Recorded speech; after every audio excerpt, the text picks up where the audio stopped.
অবিরাম বৃষ্টি এবং পাহাড়ি ঢলে আগরতলার বিভিন্ন এলাকায় ক্রমেই অবনতি হচ্ছে বন্যা পরিস্থিতির। বিশেষ করে বলদাখাল সংলগ্ন চন্দ্রপুর এবং শ্রীলঙ্কা বস্তি এলাকায় জলের তলায় চলে যাওয়ায় জনজীবন বিপর্যস্ত হয়ে পড়ছে।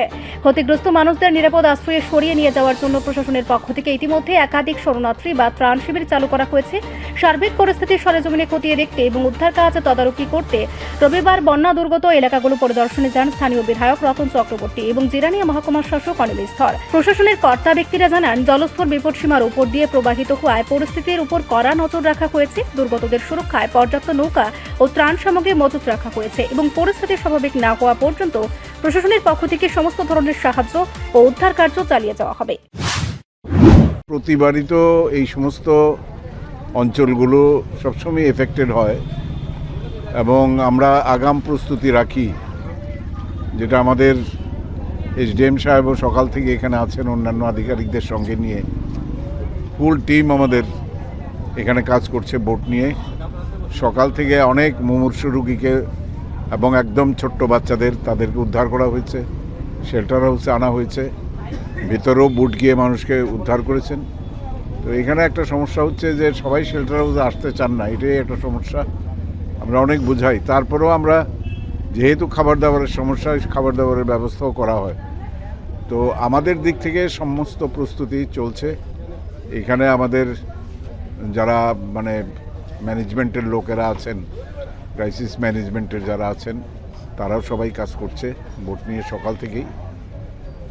সর্বাঙ্গীনভাবে আমরা প্রস্তুত আছি। আর আমাদের এলাকার বিশেষ করে খয়েরপুরের এই অঞ্চলটাই সবচেয়ে বেশি এফেক্টেড, তারপরে হচ্ছে মরিয়মনগরের অঞ্চল, এরপরে এবার একদম কালীনগর পর্যন্ত, বৃদ্ধনগর পর্যন্ত সেই দিকেও জল ঝাপটা মেরেছে। কারণ দেবতা নদীটা আছে, সেটা থেকেও জল এবার ফ্লাশ করেছে, উল্টো দিকে মেরেছে। তো এইখানে একটা সমস্যা হচ্ছে মেইন রোডে কোনো ড্রেন না থাকায় বড়, যেটা এখন আসছে রানীবাজার হয়ে, যেটা আমাদের জাতীয় সড়ক, তখন সেখানে প্রভিশন আছে বড় ড্রেন হবে দুদিকেই। সেটা হলে পরে ওই দিকের সমস্যাটা কিছুটা কমবে, কিন্তু এখানে প্রকৃতিগতভাবেই এই জায়গায় জলের সমস্যাটা থেকে যায়। তবে দ্রুত জল যদি নেমে যায় তাহলে বেশিক্ষণ থাকে না এটা। তো যতক্ষণই থাকে মানুষের যাতে প্রাণহানি না হয়, অসুবিধে না হয়, ছোট্ট শিশু থেকে শুরু করে বৃদ্ধা, তাদেরকে গবাদি পশু থেকে শুরু করে সবাইকে উদ্ধার করে চন্দ্রপুরেই নিয়ে আসা হয়। এখানে একটা বিয়ে বাড়ি আছে, সেখানে রাখা হয়। আমরা আমাদের যে ম্যানেজমেন্ট, সেই ম্যানেজমেন্টের কাজ ভালোই চলছে, কোনো অসুবিধা নেই। বাকিটাও আমরা নজরদারিতে রাখবো সবসময়। রাত্রের দিকটা জল যদি আর না বাড়ে তাহলে আস্তে আস্তে হয়তো সবাই বাড়ি ফিরে যাবে। তো আমরা আমাদের নজরদারি এবং আপনাদের নজরদারি সবটাই রয়েছে। প্রশাসন এবং আমাদের কর্মীরা সদা সতর্ক আছে।